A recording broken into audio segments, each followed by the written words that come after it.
Hello, আমি জিনিয়া। আজ আমি আমার প্রথম কুকিং ভিডিও আপলোড করতে চলেছি। আশা করি তোমাদের সবার খুব ভালো লাগবে।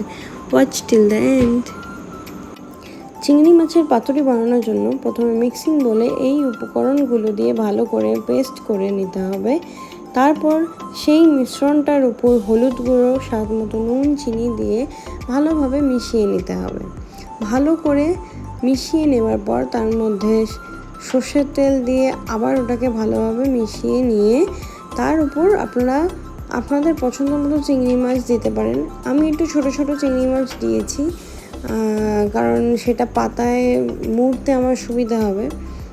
দ্যাটস ওয়াই ভালো করে চিংড়ি মাছ দিয়ে মিশ্রণটাকে ভালোভাবে মিশিয়ে নিয়ে রেস্ট টাইমিং 10 থেকে 15 মিনিট রেখে দিন, তাতে কি ফ্লেভারটা ভালো ঢুকবে। আমি এখানে কুমড়ো পাতা ইউজ করেছি, আপনারা চাইলে লাউ পাতাও ইউজ করতে পারেন। উষ্ণ গরম জলের মধ্যে নুন দিয়ে ভালো করে পাতাগুলোকে ভিজিয়ে রাখতে হবে। 5 থেকে 10 মিনিট ভিজিয়ে রাখা এই কারণেই যাতে কোনো ময়লা থাকলে বেরিয়ে যায়।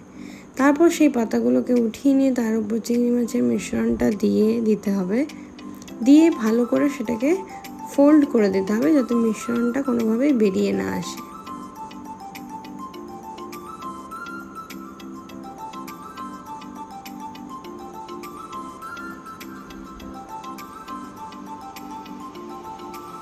আমি এখানে টুথপিকের সাহায্যে এটাকে সিল করে নিয়েছি।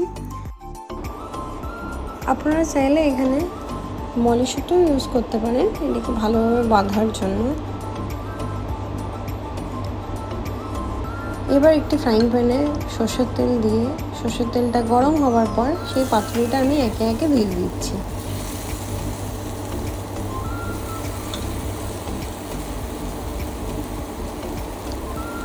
পাতুরিটা একটু ঢেকে ঢেকে ভাজলে খুব ভালো হয়, যাতে পাতাটাও খুব ভালোভাবে সেদ্ধ হয় আর ভেতরটাও খুব ভালোভাবে যেন রান্নাটা হয়।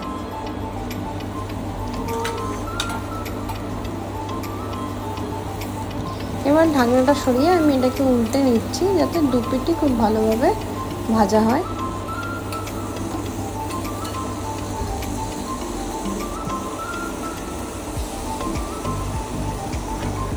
উল্টে আবার ওটাকে আমি ঢেকে রেখে দিলাম কিছুক্ষণের জন্য, যতক্ষণ না ভালোভাবে ভাজা হচ্ছে।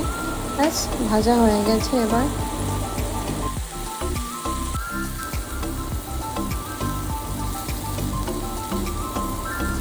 খুব ভালোভাবে ভাজা হয়ে গেলে গ্যাসটা অফ করে আমরা একে একে করে পাতুরিটাকে তুলে নেব। ব্যাস তুলে নিলেই রেডি আমাদের চিংড়ি মাছের পাতুরি, গরম গরম ভাতের সাথে খাওয়ার জন্য। Thanks for watching.